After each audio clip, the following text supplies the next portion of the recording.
Hi guys, today we start outdoors.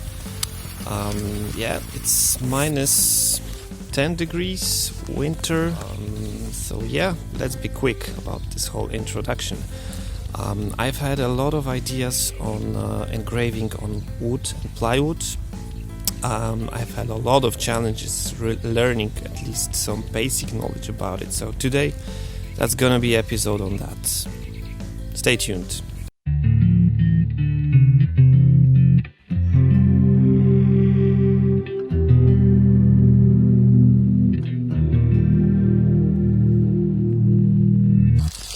Well, today I'm out with dogs, so decided why not to make a short video while I'm walking the dog out. Say hello to the guys. Well, but getting back to the topic, I would say my first experience with engraving was rather painful. I was able to do a lot of things like simple stencils, black and white images with very high contrast, but nothing more detailed. All the details were always lost because of the wrong settings or the wrong preparation of the wood. So there are a lot of parameters that needs to be set properly in order to have the laser engrave a photo or near photo quality of a picture. So I'm still not there. Here I wanted to thank some of the users I met in the Facebook groups for laser crafts, particularly Mick Towers, Nick Norton and Kenny Hack. Without those three guys I wouldn't be able to progress at all, so thanks very much. Alright, let's get back inside. I'm starting to freeze. Hi, so the start with the engraving was a bit painful. I started engraving on plywood hoping that I will be able to really show some picture quality on that, but light wood is not so easy material to engrave on, unless you use some tricks with that. So today I will tell you some of the tricks I learned on the way. The birch plywood I use for engraving is not that kindly material to have engravings on it. The diode laser is usually engraving better on dark material, and the plywood, this is quite light color.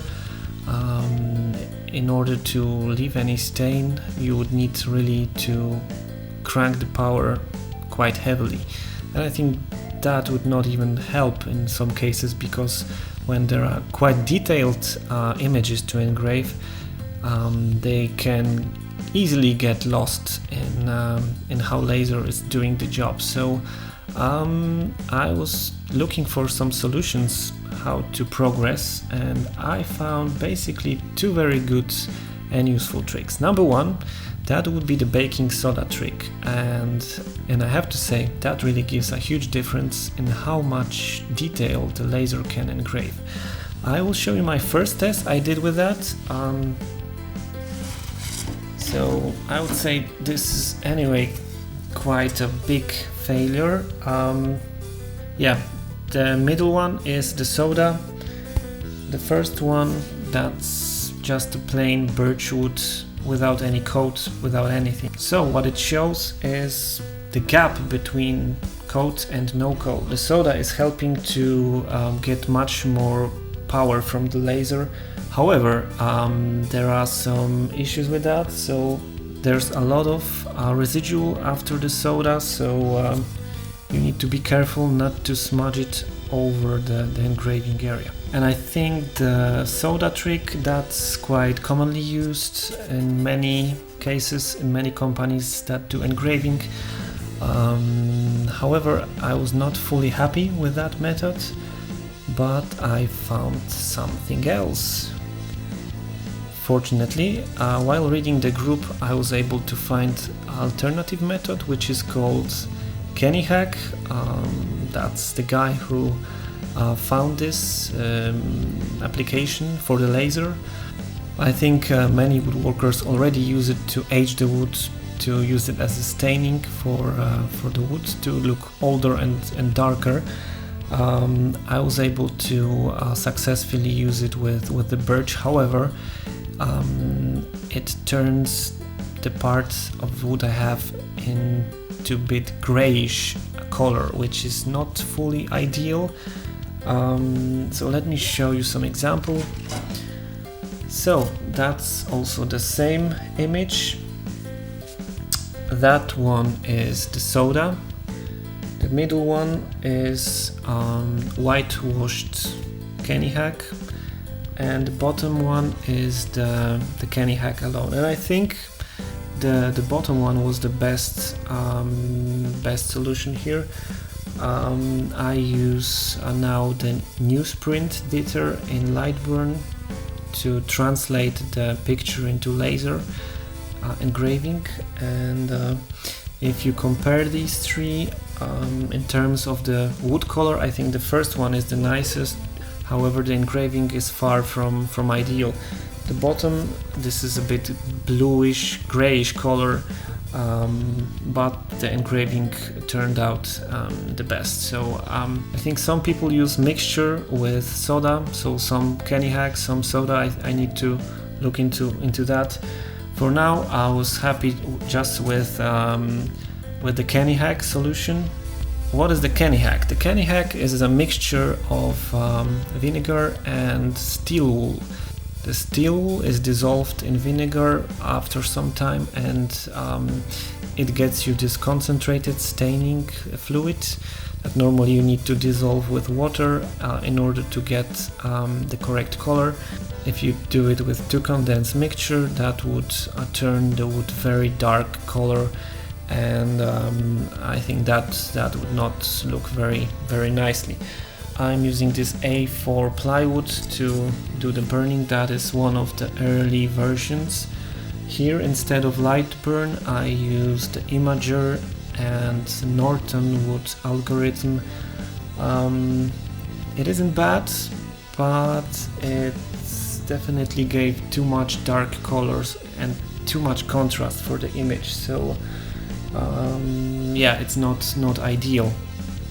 Another engraving I did was a famous Polish sculptor, Szukalski. His works were very good inspiration to me, so I used this piece of art, it's Copernicus, to test the laser in engraving.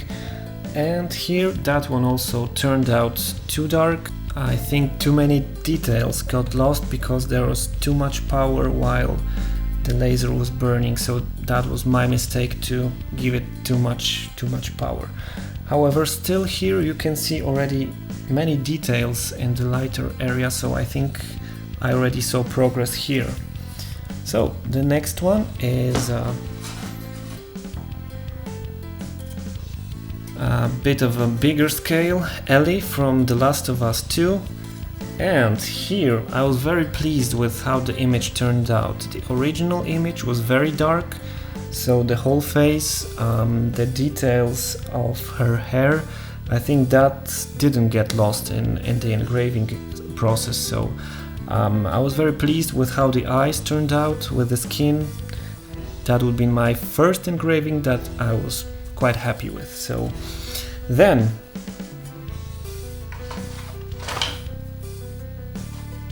I did an engraving of Baksiński, who is also a Polish artist. He was a famous painter and also a big inspiration to me. That one had a very nice contrast, and the colors I thought were very nice for the laser to copy onto the engraved material. And that one I was also very happy with. That's also a newsprint editor in Lightburn. I was able to progress with all the settings, directions of how the laser is traveling, setting up the focus of the laser.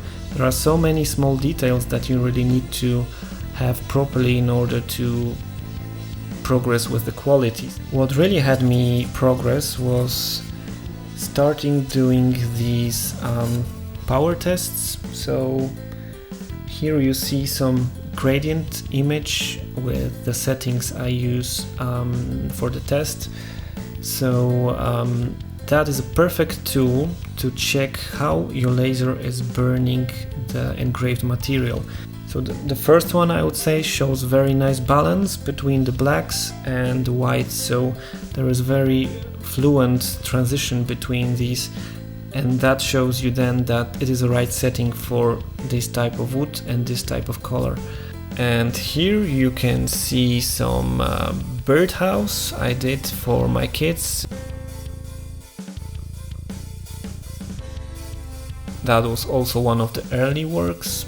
However, the birds ended up quite okay.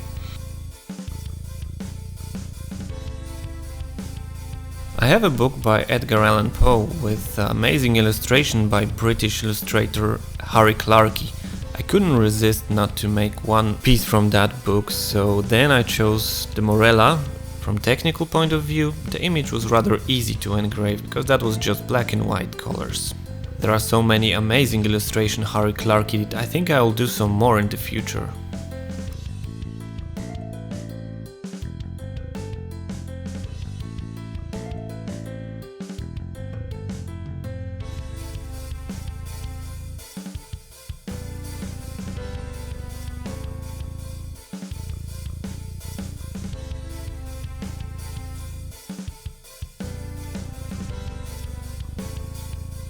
The last engraving for today, that's a self-portrait, a photography of Witkacy. He was a famous painter in early 20th century.